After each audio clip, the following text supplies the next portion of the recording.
Hi guys, this is AS Chemistry, Combustion of Hydrocarbons, question 1. As a simplification, an adult human can be considered to have a daily diet of 1.80 kg of carbohydrate, empirical formula CH2O. Which mass of carbon dioxide does a person produce each day if all the carbohydrate eaten is digested and oxidized? So, in order to oxidize CH2O,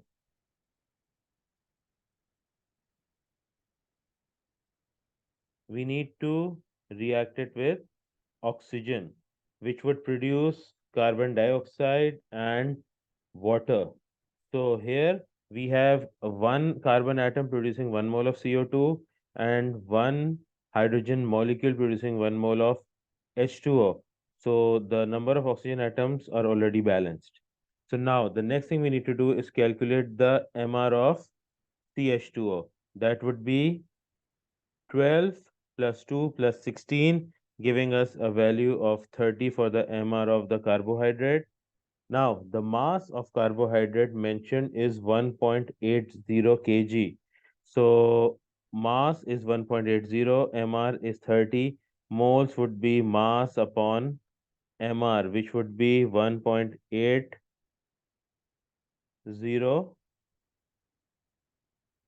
upon 30. This gives us a value of 0.06 moles.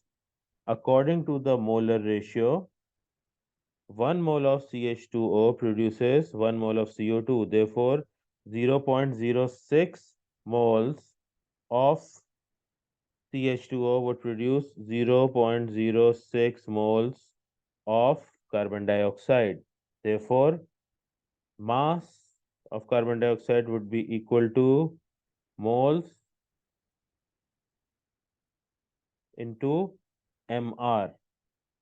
Moles into MR would mean we calculate the MR of carbon dioxide, which would be 12 plus 16 into 32, which gives us an MR of 44. So it would be 0.06 into 44, giving us a mass value of 2.64 kilograms, making option D the correct option for this question. Question 2. A mixture of 10 cm cube of methane and 10 cm cube of ethane was sparked with an excess of oxygen. After cooling to room temperature, the residual gas was passed through aqueous potassium hydroxide. What volume of gas was absorbed by the alkali? So the first thing is ethane and ethane individually will be oxidized by reaction with oxygen. So methane CH4 plus 2O2 gives us CO2 plus 2H2O. This is the equation for the combustion of methane, and for ethane, which is C2H6, we would be needing 3.5 moles of O2, giving us 2 CO2 and 3 H2O. So according to this question, we have 10 cm cube of methane and 10 cm cube of ethane. And according to the molar ratio, we have 1:1 ratio for methane to carbon dioxide, which means the amount of carbon dioxide produced would be 10 cm cube. And for ethane, it is 1:2, so the amount of carbon dioxide produced on combustion of ethane would be 20 cm cube. And this question mentions that the residual gas was passed through aqueous potassium hydroxide. Now, potassium hydroxide is a base. It would react with the the acidic gas here being CO2. So what volume of gas absorbed by the alkali? 10 plus 20 gives us a value of 30 cm cube, making option C the correct option for this question.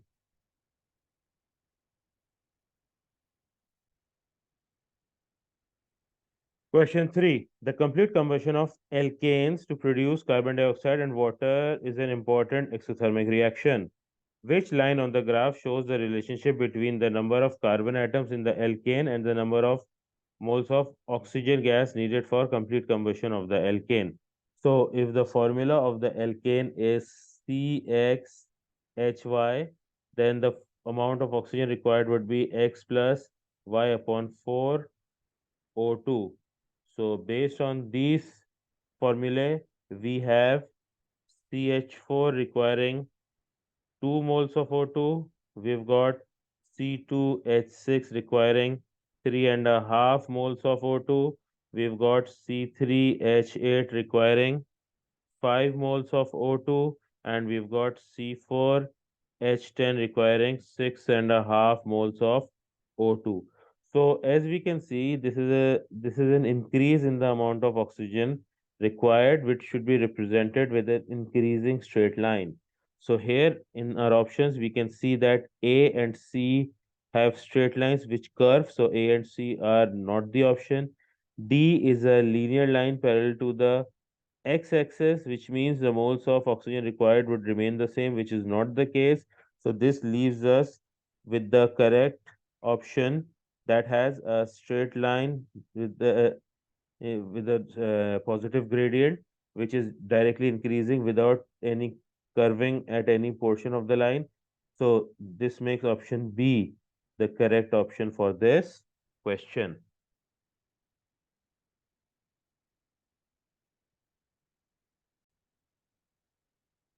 Question 4.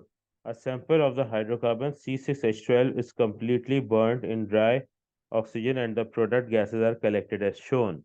The increase in the mass of the collecting vessels P and Q of the apparatus are MP and MQ respectively. What is the ratio of MP upon MQ? So in P we have absorption of water and in Q we have absorption of CO2.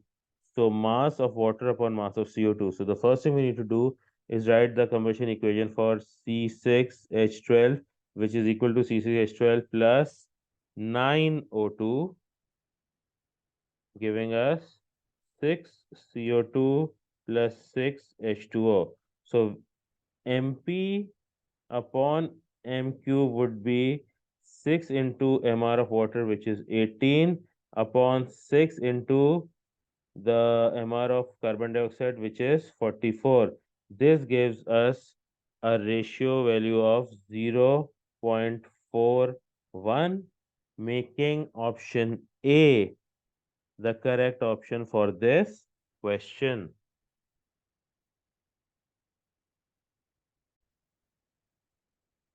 Question 5. The foul smell that skunk spray is due to a number of thiols, one of which is methane thiol CH3SH, which burns as follows. So the equation is given. A sample of 10 cm cube of methane thiol was exploded with 60 cm cube of oxygen. What would be the final volume of the resultant mixture of gases when cooled to room temperature?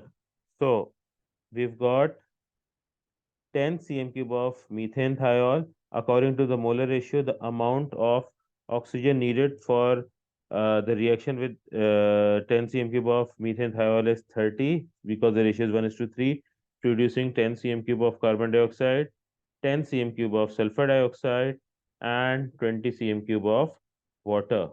And when it is cooled to room temperature, water liquefies, whereas sulfur dioxide and carbon dioxide remains as gases. So the question is, what would be the final volume of the resultant mixture of gases? So we've got 10 cm cube of CO2, we've got 10 cm cube of SO2 at room temperature, and out of the 60 cm cube of oxygen that reacted, 30 took part in the reaction and 30 cm cube was in excess. So we include that 30 cm cube of O2 that was in excess because it did not react, so it remained as oxygen gas. So in total, we end up with 30 plus 10, 40 plus 10, 50 cm cube of gases at room temperature, making option C the correct option for this question.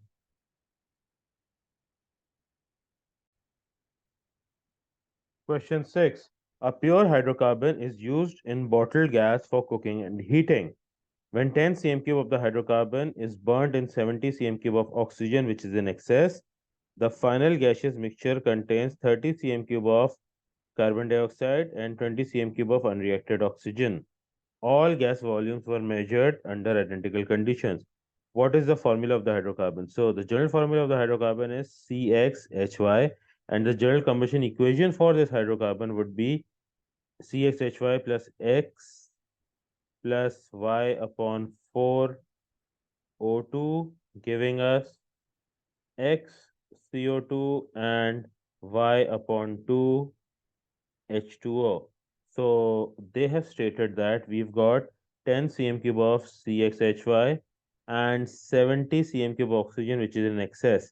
And at the end, they've mentioned that 20 cm cube of oxygen remains unreacted. Therefore, the amount of reacted oxygen would be 70 minus 20, which is 50 cm cube. Now, the moles of CO2 and H2O produced are the final gaseous mixture contains 30 cm cube of carbon dioxide and 20 cm. Okay, we don't need water here. So this is it 10, 50, 30. If we simplify this by dividing each value by 10, we end up with 1 mole of CXHY, we end up with 5 moles of O2, and we end up with 3 moles of CO2. Now, here we have oxygen having 5 moles present. So the value of x plus y upon 4 is 5 and the value of x is 3. So if we have found out the value of x, so C3, now we can find out the value of y by placing this 3 in the formula x plus y upon 4. So the formula becomes 3 plus y upon 4 equals 5. We have y upon 4 equals 5 minus 3, which is equal to 2. Then we have y equals 2 into 4. We end up with the value of y being equal to 8. So the formula becomes C3H8. This makes option C the correct option for this question.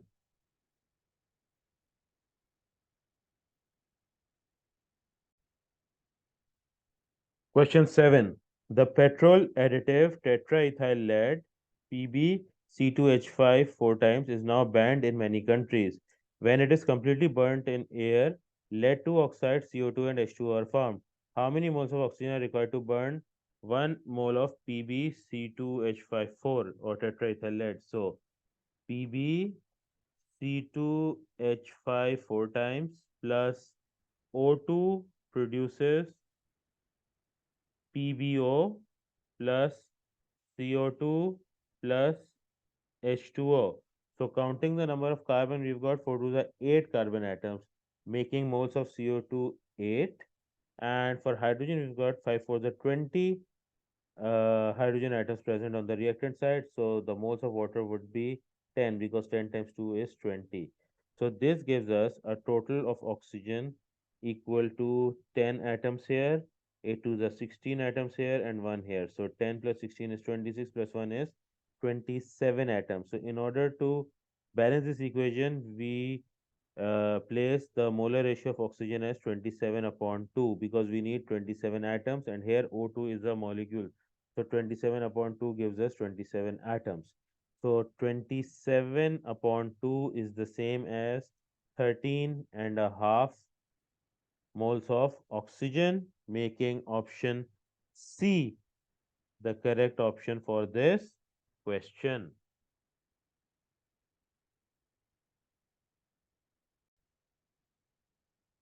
Question 8.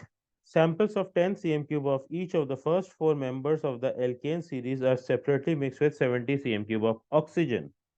Each is then burned and the total volume V of residual gas measured again at room temperature and pressure.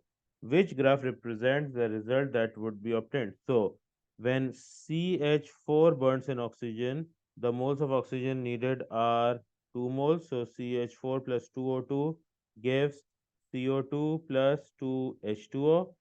For ethane, it would be C2H6 plus 3.5 moles of O2, giving us 2 moles of CO2 and 3 moles of H2O.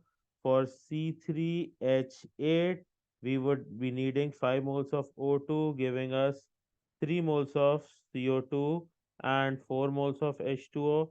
And finally, for C4, H10, we would be needing 6.5 moles of oxygen. This would give us 4 moles of CO2 and it would give us 5 moles of H2O. Now, since the volume of each hydrocarbon is 10, according to the molar ratio, 10 moles of or 10 cm cube of CO2 are produced for methane, 20 cm cube of CO2 are produced for ethane, 30 cm cube of CO2 are produced for propane, and 40 cm cube of CO2 are produced for butane. Now, in all of these, we've got 70 cm cube of oxygen reacting, which is in excess. So we subtract it with the volume of oxygen that reacted to obtain the volume remaining. So in the case of methane, 20 cm cube of oxygen reacted according to the molar ratio. So the remaining volume would be 50. For ethane, it would be 70 minus 35, which would give us remaining oxygen as 35 cm cube. For propane, it would be 70 minus 50, which would give us 20 cm cube of oxygen remaining. And for butane, it would be 70 minus 65, which would give us 5 cm cube of oxygen remaining. So the residual volume of gases remaining would be 50 plus 10, 60 in the case of methane, 35 plus 20, which is equal to 55 in the case of ethane, 20 plus 30 is 50 in the case of propane, and 5 plus 40 is 45 in the case of butane. So, on the graphs given in the options, we need 60 cm cube of oxygen, or rather of residual gases for CH4. So that is there in option. It is not there in A because CH4 has 10 cm cube, so A is eliminated. For B, it's 30, that's also eliminated. For C, it is 55, that is eliminated. For D, it is 60, so this is correct. And for ethane, it should be 55, which is also correct. For propane, it should be 50, which is also correct. And for butane, it should be 45, this is also correct. So this makes option D the correct option for this question. Question 9. Carbon disulfide vapor burns in oxygen according to the following equation. The equation is given. A sample of 10 cm cube of carbon disulfide was burned in 50 cm cube of oxygen. After measuring the volume of gas remaining, the product was treated with an excess of aqueous sodium hydroxide and the volume of gas measured again. All measurements were made at the same temperature and pressure under such conditions that carbon disulfide was gaseous. What are the measured volumes? So, if we have 10 cm cube of CH2 reacting with 50 cm cube of oxygen, according to the molar ratio, 30 cm cube of oxygen are needed. That means 20 cm cube of oxygen is in excess. So, and according to the same molar ratio, 10 cm cube of CO2 and 20 cm cube of SO2 are produced. So the question says what were the measured volumes? So the first column says volume of gas after burning. So that would be 20 cm cube of oxygen remaining plus 10 cm cube of CO2 produced plus 20 cm cube of SO2 produced, making this value as 50 cm cube, which eliminates options A and B. Now for the next part, the second column says volume of gas after adding NaOH. So NaOH would react with the acidic gas. The acidic gases here are CO2 and SO2 both. Both of them are acidic in nature. So 20 plus 10, 30 is the volume that would be decreased after the gases are passed through NaOH, and the only remaining volume of gas would be that of the excess oxygen, which is 20. This eliminates option D and makes option C the correct option for this question.